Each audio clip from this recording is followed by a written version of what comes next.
Welcome back. Uh, we are at week 4 concepts of mechanical engineering 1. So ಇಲ್ಲಿ majorly properties of engineering materials ಬಗ್ಗೆನೇ ಕಲ್ತ್ಕೊಂಡಿದ್ದೀವಿ. ಅದರಲ್ಲಿ previous ವೀಡಿಯೋಸಲ್ಲಿ we learnt about what are the properties of materials, what are different mechanical properties, thermal properties, electrical properties, chemical properties and magnetic properties. ಈ ಎಲ್ಲ ಗುಣಲಕ್ಷಣಗಳು ಗೊತ್ತಾದ ಮೇಲೆ ನಿಮಗೆ ಈಗ so you will have a activity. You need to identify a material based on the mechanical properties.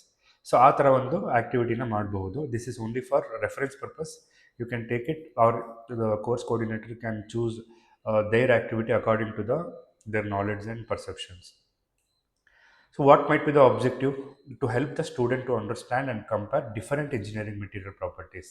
ಯಾವುದೋ ಒಂದು material ತೊಗೊಂಡು ಅದ್ರದ್ದು ಮೆಕ್ಯಾನಿಕಲ್ ಪ್ರಾಪರ್ಟೀಸ್ ಏನಿದೆ, ಥರ್ಮಲ್ ಪ್ರಾಪರ್ಟಿ ಏನಿದೆ, electrical property, chemical property and magnetic behaviours ಇದೆಯಾ ಇಲ್ವಾ ಅನ್ನೋದ್ರ ಬಗ್ಗೆ ಸ್ಟಡಿ ಮಾಡೋದು ಒಂದು ಆಬ್ಜೆಕ್ಟಿವ್ ಆಗಿರುತ್ತೆ ಈ ಒಂದು ಆ್ಯಕ್ಟಿವಿಟಿದು.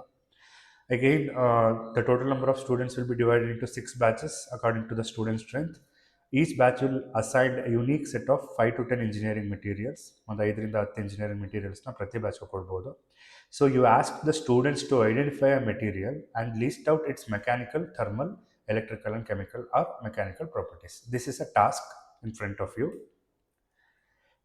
I have listed some important daily usage materials. ಇಲ್ಲಿ ನೀವು you can give a like each ಬ್ಯಾಚ್ಗೆ ಕೆಲವೊಂದು ಮೆಟೀರಿಯಲ್ಸ್ನ ಕೊಡ್ಬೋದು. ಫಾರ್ ಎಕ್ಸಾಂಪಲ್ ಬ್ಯಾಚ್ 1ಗೆ rivets, gears, brake pads, cutting tools ಇವೆಲ್ಲ ನಾವು ದಿನನಿತ್ಯ ನೋಡುವಂಥ ಮೆಟೀರಿಯಲ್. ಬ್ಯಾಚ್ 2ಗೆ bearings, machine frames, propellers, rivets, connecting rods, ಅದೇ ಥರ ಶಾಫ್ಟ್ಸ್, ಸ್ಪ್ರಿಂಗ್ಸ್, ಫ್ಯಾಸನರ್ಸ್, ವಯರ್ಸ್, ಈ ಥರ ನಾವು ದಿನ ಏನೇನು ನೋಡ್ತೀವೋ ಅದೇ ಒಂದು ಮೆಟೀರಿಯಲ್ಸ್ನ ನಾವು ಅವ್ರಿಗೆ ಕೊಟ್ಟರೆ, ಅದೇ ಒಂದು ಕಾಂಪೊನೆಂಟ್ಸ್ನ ಕೊಟ್ಟರೆ and they will ask to find out the properties of a material. For example ನೋಡ್ಬೋದು ಇಲ್ಲಿ first of all, so they have to identify a material.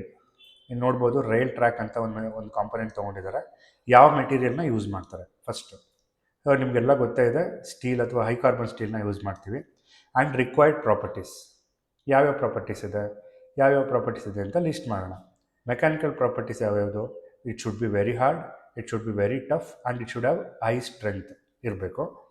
ಅದೇ ಥರ ಥರ್ಮಲ್ ಪ್ರಾಪರ್ಟೀಸ್, ನಾನು ಆಲ್ರೆಡಿ ಹೇಳಿದೆ, whenever there is a heat ಅಥವಾ high temperature, low temperature ಅನ್ನೋ ಒಂದು ಗುಣಲಕ್ಷಣ ಇರುವಂಥ ಪ್ರಾಪರ್ಟಿಗೆ ಥರ್ಮಲ್ ಪ್ರಾಪರ್ಟೀಸ್ ಅಂತ ಕರಿತೀವಿ.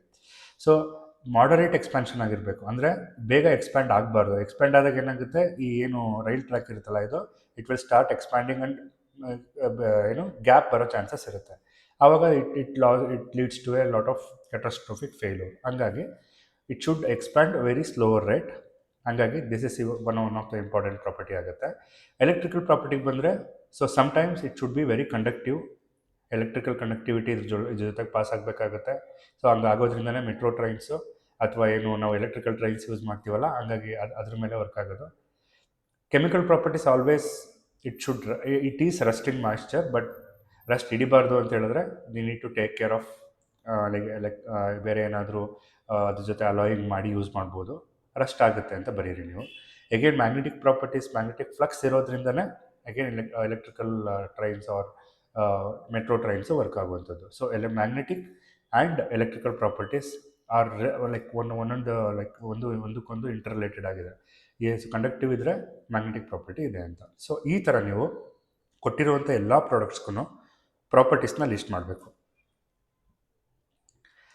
Again, this is a evaluation chat only for reference. If the student is going to correct